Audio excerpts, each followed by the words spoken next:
Hi అండి, నేను మీ Sasi. Welcome to Sasi's cuisine. ఈరోజు వీడియోలో అయితే మునక్కాయ ఉల్లిపాయ టమాటో కర్రీని ఎలా తయారు చేయాలో చూపించబోతున్నానండి. ఇదైతే టేస్ట్ చాలా బాగుంటుంది. వేడి వేడి రైస్లో సర్వ్ చేసుకుంటే అది ఎలా తయారు చేయాలో చూద్దాము. ముందుగా ప్యాన్లో 2 స్పూన్ల వరకు ఆయిల్ వేసుకొని ఆయిల్ వేడయ్యాక 1 స్పూన్ ఆవాలు, సన్నగా కట్ చేసుకున్న ఉల్లిపాయ ముక్కలు, 2 పచ్చిమిర్చి, కొద్దిగా కరివేపాకు వేసుకొని ఉల్లిపాయలంతా మంచిగా ఫ్రై చేసుకోవాలి. ఫ్లేమ్ని లోలోనే పెట్టి ఫ్రై చేసుకోవాలండి, లేదంటే ఉల్లిపాయలు మాడిపోతుంది. ఉల్లిపాయలంతా లైట్గా గోల్డెన్ కలర్ వచ్చేంత వరకు మంచిగా వీటినైతే 2 నిమిషాలు ఫ్రై చేసుకోవాలి.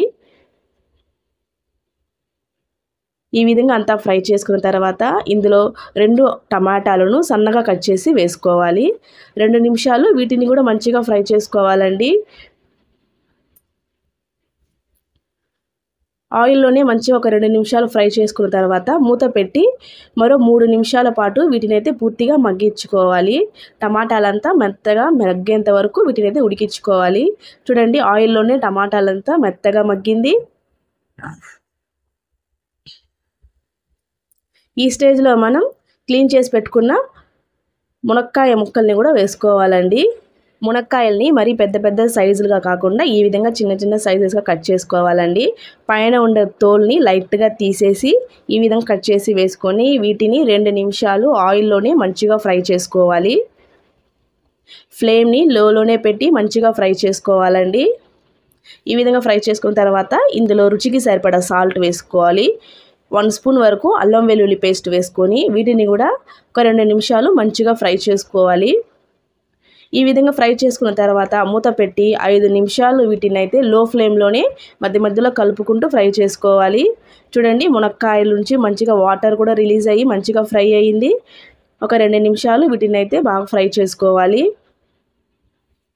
ఇందులో 1/2 టీ స్పూన్ వరకు పసుపు, 1 స్పూన్ కారం, 1 స్పూన్ ధనియాల పొడి వేసుకొని మనం వేసిన ఈ మసాలాలంతా ఆయిల్లోనే ఒక 2 నిమిషాలు బాగా ఫ్రై చేసుకోవాలి. మనం వేసిన ఈ మసాలాలంతా మునక్కాయకి పట్టేలాగా మనం మంచిగా ఫ్రై చేసుకోవాలండి. చూడండి, ఈ విధంగా మంచిగా మనమైతే ఫ్రై చేసుకోవాలి. ఇందులో కొద్దిగా వాటర్ పోసుకోవాలి. మునక్కాయలు తొందరగానే కుక్ అయిపోతుంది కదండి.